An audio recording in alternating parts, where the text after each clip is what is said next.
welcome to the fourth and final review of the evening. Up this time is Kulebra and the Souls of Limbo. At least I'm assuming it's pronounced Kulebra. It's clearly some sort of play off of the word cobra. Kulebra is... I think it's something in like Spanish or Latin related to that, but I'm not sure. Probably Spanish, but here's the thing: like this game, does that Yeah, it's Banjo snake in Kazooie Spanish, but that's spelled with a Kulebra? C. Yeah. So I'm not exactly sure how to pronounce this. I'm going with Kulebra. Like, you know. Anyway, as I was saying, this game does the Banjo Kazooie speech thing. Strangely enough, using the same sound font as Great God Grove. That actually threw me for a loop because there is a character in this game that sounds exactly like a character in that other game. And I don't know if that's a fellow traveler thing. It's not a developer thing because these games had completely different developers, but it was strange nonetheless. But putting all that aside, use your wits, kindness, and maybe a good whack to entangle the mysterious curse in Kulebra and the Souls of Limbo, a whimsical papercraft adventure about helping people move on. And it is an emotional and whimsical journey. A soulful mystery awaits Kulebra and the Souls of Limbo, the enchanting and heartwarming adventure where death is just the beginning of the journey. From the colors and the characters to the puzzles and exploration, Kulebra and the Souls of Limbo is a warm and wonderful trip through a vibrant Latin American flavor world known as Limbo, interwoven with humor, heart, and just a little bit of darkness. I guess specifically in terms of Latin American, I'd have to guess Dominican, because that is apparently where that is the ancestry of the developers of this game. Latin America is a big, big area, okay? That is filled with, more than, say, Mexico. Which is kind of how a lot of people, not here, in the case of Florida, they tend to think Puerto Rico, but, one culture tends to dominate over the other cultures, unfortunately, in the popular mind's eye. But that is probably a topic of conversation for a different show. Right, so as far as this game goes, it is indeed a adventure game. I guess it's probably most properly defined as a narrative adventure, because it's not really a point-and-click adventure game. Even though if you squint and stared at it sideways, you could probably reach that conclusion.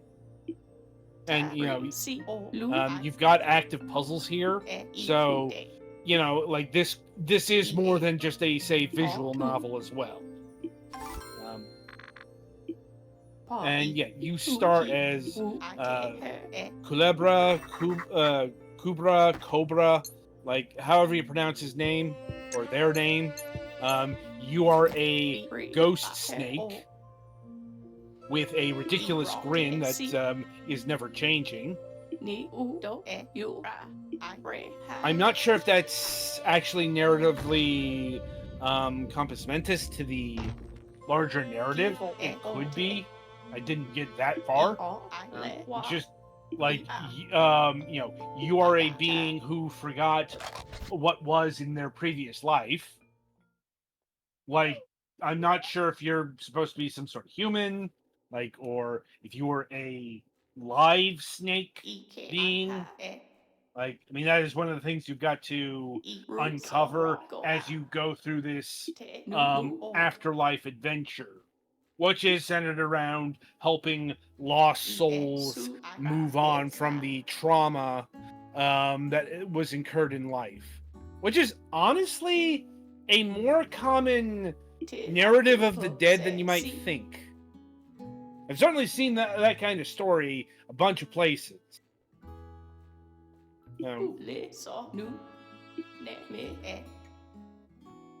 So, as far as the execution goes, it's fine. Like, mechanically, I think I can sum the game up like this.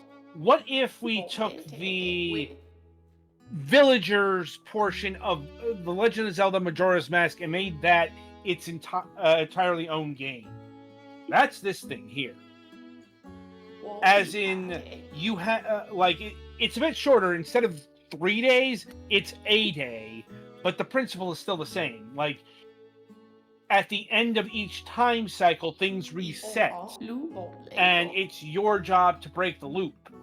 The good news is, much like Link had, although different circumstances, you are able to retain memories and objects, for the most part, from on your person. There are some items that do go back to their owner at the end of the time loop. And a sign of advancement in the in one of these quests is the soul patch, as in you will do something for the characters and they will retain the memory even after the day has passed. Like, and this will because you don't have some sort of pseudo mystical Boy Scout notebook. You do actually. Like, I was just joking about how apparently in Majora's Mask, the thing that makes things retain across timelines or when you finally finish the game is stuff that's written down in the bomber's notebook. Yeah, you have a notebook to keep track of things. It's just, this is a much more simple and compact game than Majora's Mask. Like, you will never be balancing the amount of stuff that you're doing in Majora's Mask. Which makes sense, because even though that's a game from 2000 and a Nintendo 64 game, that is a full-ass console release. This is still a digital download level game. That's not to denigrate anything, but in terms of content, the differences are going to show, I think. That being said, yeah, there is a notebook. I'm not sure if it's supposed to be magical, but it keeps track of all the characters and all of the important things. So if you go do something else for a couple of days, you'll be able to look stuff up and resume your progress. So no worries there. There's also a rudimentary, not just inventory system, but commerce system. Like, there are these meteor pearls that you find scattered about, and you need to use those for various tasks in order to advance. And yeah, this thing also does the Majora's Mask thing of, a character will be at a certain place at a certain time. Once again, fairly simplified, because there's only really 3 time periods. There's daylight, there's dusk, and then there's evening. As opposed to Majora's Mask, which, took into account hours over the course of 3 days. And also you have this nifty rolling maneuver. It's been really hard not to make the Sonic the Hedgehog joke. I just think of Rawhide when I see this. Because he's a rolling snake. Yeah, this is the thing I that I was gonna make a spin dash joke. Yeah. For me, I just can't get over the ridiculous smile on this snake. I mean, how can you do anything else? He doesn't have lips. True enough. Anyway, saying this will all culminate in a final exam encounter. I hesitate. It takes the form of a quiz, in that you will be asked questions about various aspects of the characters and what they do, what they do. Important items like this chapter is all about gardening and the familial relationship they're in. I won't get into spoilers. A lot of family drama in this game, which is not a surprise given that we're talking about life and death, and family affairs are going to be a big part of that. Yeah. And as far as how it all comes together, rather well. Once again, it is a bit on the simple side.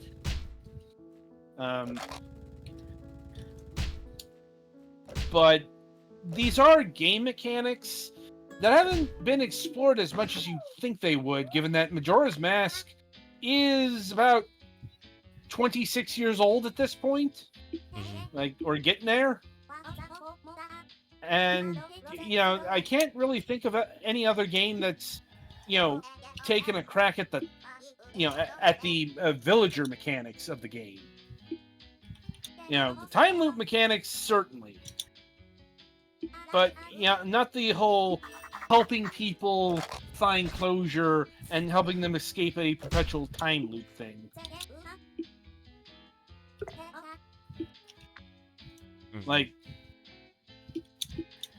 But yeah, I like this game well enough.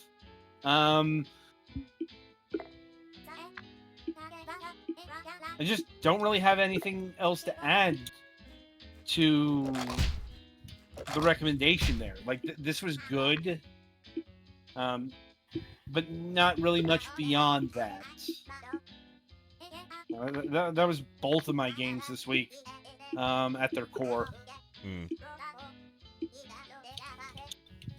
In terms of pricing, so this game, its base price is $20.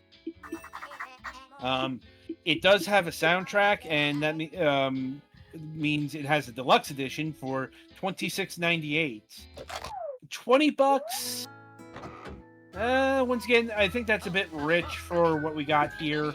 This feels like a better purchase at $15. So, I think that's about all I got on Kulebra here. Petty, anything you wish to add? Not really. It's interesting. Definitely one of those. I kind of wish I had the time to sit around and pick at it more. Right. But such is life. What about you, Gawitz?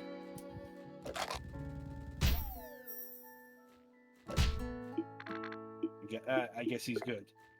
All right, then. Sorry, I muted myself. It looks colorful and fairly pleasant, although I hope it wouldn't cause eventual eye strain, because that is some high-intensity yellow sand and cyan sky. I guess I should mention this is another game on the list of things that don't like ultra-wide aspect ratios. So if that's your main display, that could be a problem. Right. Anyway, so yeah, I think that will about do it for not just this game review, but this review session. So coming up on the week ahead, let me see, on Wednesday, July 16th, we'll be welcoming Adam Henderson of Adjective Noun Studios. Right, so they are a Canadian developer who have put out a few games, couple of projects with the CBC, the Canadian Broadcasting Corporation.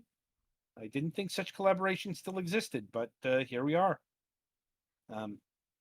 Their first non-collaborative game, I guess, is the Fisherman and the Sea, and they've got their upcoming work, Hotel Hermes. So look for that on Wednesday. We do have a new episode of MSP planned as well. We'll see if Mac is able to get a guest in time for that. Cross your fingers. And we do have a Friday show this week. On Friday, July 18th, we'll be welcoming Fernando Dominguez Sarmantino of Lemon Chili Games.